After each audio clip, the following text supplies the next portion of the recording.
Some of them not feel relate to, because my glory carry weight to. The support I appreciate to. No go spoiled by his grace, so grace, so. Sorry, I was just listening to Ashaka.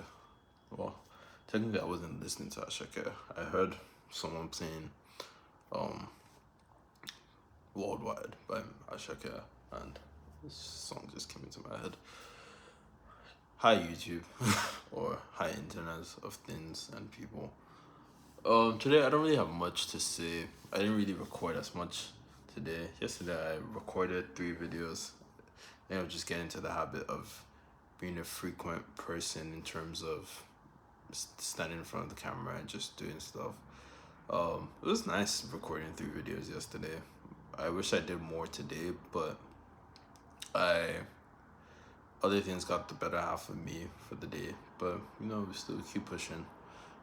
Can't stop, and I'm not gonna stop recording. This is just not gonna stop happening. I'm gonna stick through for the 30 days plus. I actually just want to stick through till every day till the end of the year. I don't see why I can't. I don't see why I should stop, even when I'm making quote unquote proper videos. And I like to mix it up. I like the action of actually putting effort into making a video, and also just using YouTube this way, which was the original way it was intended for. Grab a camera and share your thoughts, and you keep people updated on things that you were working on today. So today, I honestly, this is really what I did. I read Meditations by Marcus Aurelius. I've been reading this book since the summer. It's I'm not I'm not a big fan of stoicism, and I'm not a hater of stoicism. I just stumbled upon stoicism through how did I even stumble upon stoicism? It just came out of nowhere for me, honestly, and I'm assuming whoever's watching this is probably coming out of nowhere for them too. Or you've seen this at other places. But I was reading Meditations today. I don't have anything particularly to share about Meditations. There was something that stood out based on a conversation me and my wife were having earlier in the day. And the conversation, to be fairly honest, was about not talking about other people. We tend to mostly talk about ideas and the things we're working on, and we want to keep it that way, but there's a natural, I would say, human inclination to just talk about people. And I'm not a big fan of talking about people, neither is she, but just that natural urge when you see something, or someone says something to you, and then now you're telling another person. But it's not that you talk negatively about people. It's just not worth talking about people a lot of times. I did like what I read from Meditations, saying how essentially to sum this up, it would be a waste of time to contemplate what somebody was up to, trying to think about, oh, is this person going to do this versus that. It just distracts you from your own personal mission or your own personal goals. And I don't know if anyone feels that way.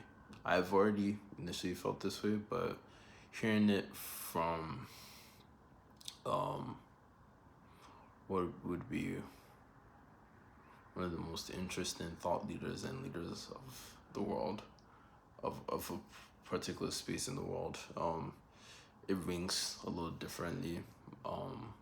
Also, I don't know if we should have. It's a weird thing, right? Having access to someone who's passed away's memories, their books. I journal all day long, and I write my thoughts a lot of times. Almost every day. I try to make it every day, but almost every day. I know eventually it will be an everyday thing, because I've done it so frequently that what's actually holding me back majority of the times is just me getting into my head about getting my ideas out on paper.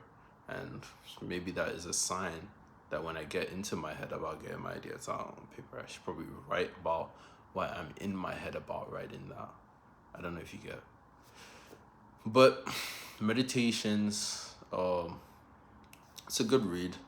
It's mostly, I would say, if you're not a philosophy major, or if you're not somebody if you're someone who's afraid of philosophy because of the context and because of the people at the time period, you're not necessarily knowing that much about that time period, I would recommend to still read this book. Why I would do that is because actually when I read the book and I run into any issues, I tend to one, either quick capture what I don't know onto Notion so I can research it later and add it to my many polymath notes on Notion, and or I just open ChatGPT and I have it in the background on my phone and I just discuss with ChatGPT about what I don't understand, and I say, hey, I just read this phrase over and over again, and I think the messaging is this, but could you help me clarify it? It's really good at breaking that down and you having a conversation about it. Especially, you could have like a little bit of a philosophical conversation about things in that way. With, I keep saying it every single day. For $20, you can get a lot of learning done nowadays. It's funny, but yeah, meditations definitely one of the more interesting, more challenging reads. No, not more challenging. Challenging is like an overrated word to use here. But the context of the time period, the people Marcus Aurelius mentions in the throughout his meditations, makes it feel challenging. But having a tool like AI on your side where you can ask it questions about what you don't understand and ask it to give you references, and you can frame your thought and it could tell you, yeah, you're kind of right, but you're not necessarily money on the ball. This is what's missing from what you were originally thinking. It's actually very beautiful. But that's it about meditations. I wanted to get into the whole digital declutter thing. This is officially, I would say, the 2 week mark of trying to have the no media. There have been days where media has come back in. I will not lie to anybody, because there's nothing. None of us are perfect. There have been days where media has come back in, and then you have to go the other mile. For example, yesterday when I ended up going for a second workout in the day was as a result of media coming into my day. I felt that I needed a workout to stabilize myself, and I went to the gym, got a little bit kettlebell rope flow yoga session, just rotating between 3 of them and just letting my body be, and getting out of my head about, I don't know if this is a better view, and getting out of my head about what I was doing. But I figured the best way to get your phone to not be a tool of distraction is actually to give your phone a job. Your phone is a general purpose computer, and you should treat it as a computer. You should give it work to do. For example, right now, it's working. I've given it a job. It's 9 minutes. It's recording this video, and for the last 9 minutes, the phone has been working.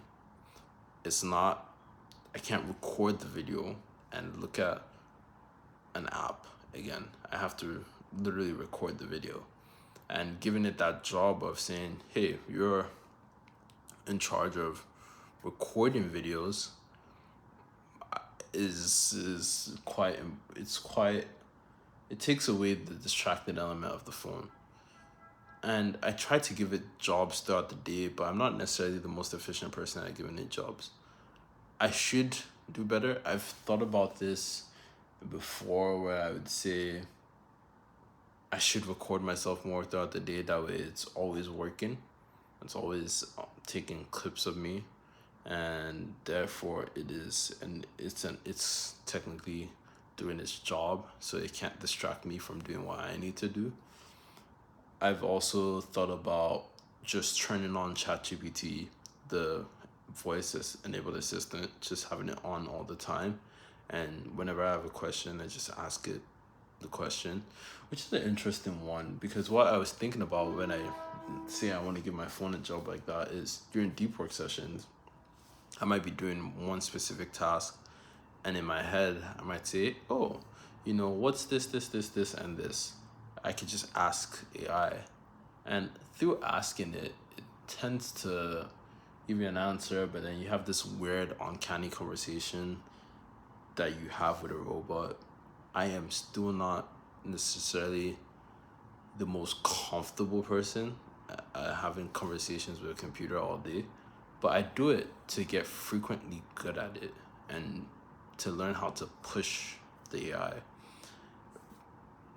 That's another thing I would be talking about on this YouTube channel is AI, because I see that many people are afraid of artificial intelligence, and I am one of the people. I would say, my wife likes to say that I'm someone who should be talking about this technology because I clearly have a affinity for it, and I clearly believe that it could help all types of people in the world. And I believe the world is going to be a better and a worse place when AI comes in, when AI is in at full scale. And it depends on how early you are to adapt the technology, in my opinion, for it to become a better place or a worse place. One of the main benefits of artificial intelligence that many people don't understand is the ability to learn. And when I say the ability to learn, you might be like, oh, yes, that makes sense for students. But no, I'm talking about the ability to learn as a human being. Being human is a stage of constant learning. You're always picking up new information. You're always needing to decipher new thoughts, decipher new acts based on what you see, based on what you interacted with throughout the day. And having this all powerful bunch of algorithms, having this algorithmically powerful computer next to you, and having the ability to ask it questions when you encounter a new challenge throughout the day is so much of a plus, especially when you think about the fact that, like I just mentioned, you're supposed to be learning all day long as a human being, as an individual. And many people haven't figured that out yet. Many people are still very slow to welcome it into their world. They're still more so on the side of, yeah, I use it for schoolwork, and I use it for work, for my actual 9 to 5 work, and I use it for all types of work. But I believe in AI as a tool that will help enable and free individuals from 9 to 5, and it will still entrap some individuals in 9 to 5. That's why I said it's going to be a better and a worse world, depending on which side of the coin you are on and what you do. That's not up to me to determine. I know many will say, well, you're not worried about that because maybe you're learning, or you went to engineering school, or you know math, or any of these things. I That's not why. See, if you sucked at math or you sucked at anything before, AI is for you, because most likely you were not good at the thing that you think you're not good at because you didn't have a patient enough teacher to guide you through the steps at the rate you wanted to go at. You wanted to do the work. And you see, that changes when you have a technology like AI. Today, funny enough, I'm just, see, now this is like a vlog. I'm just giving you more about my day. Today, funny enough, me and my wife were having this conversation about the CCP. We were learning about how the Chinese government works. It was just a curiosity thing. We were just curious. I was explaining to her that I know there's the general secretary, and then underneath is the seven. I forget what they call them. I forget now today. That's how you learn, because when you forget, you have to go do active recall and go look back at your notes. But it was so fascinating to go through the entire conversation and just have AI with us and say, yes, this is what you're getting right about it, this is what you're getting wrong about it. I can definitely tell you for a fact that the government in China goes from 1, 7, 25 to 200. And those who, I forget what the names of the groups are, but that's how it flows down: 1, 7, 25, 200. And if you know anything about that, you probably be like, yeah, we're roughly right. I'm not going to get into the details of that. I could just look at my notes. And based off that conversation with ChatGPT and my wife and our curious questions, we just we got into this really nerdy, I would say, curious moment of learning, where we were just picking up this information. Is this information useful to me today or tomorrow? I have no idea. I just was curious. I just chased my curiosity. I followed it through. And after having the conversation, all I did was tell AI, hey, summarize all of these notes, summarize all of our conversations into a note for my Notion, so I could save for later. And which is what I'm going to do as soon as I get off of this right now, and just look up what I forgot. But that's AI as a tool. That's all that's on my head today. I would love to share more. I would love to get into more, but today is almost wrapped up. It's already 4 here in the city, or 3 something here in the city. And it's a good day. Can't complain. I do have to get my hair looking better. It looks a little too dry. Ooh, TMI. But I hope everyone is having a great day. I hope everyone got to work out today. And I know this conversation has been quite sporadic, but I needed to record, and I needed to get in front of YouTube, and I needed to share my thoughts and just show people that, see, if you want to get on YouTube, you just got to be consistent. You don't know what's going to work, and you don't know when it's going to work, but you do have to be consistent. It's semi easier for me to be consistent because I'm consistent working out. So I know that, I gotta work out and I gotta post on YouTube today. They both go hand in hand. I gotta be in bed at 8 p.m. It goes hand in hand. Anyways, I'd like to end this video here. And you guys should listen to Ashake. Ashake has good jams. Now I'm promoting Ashake's music. Peace.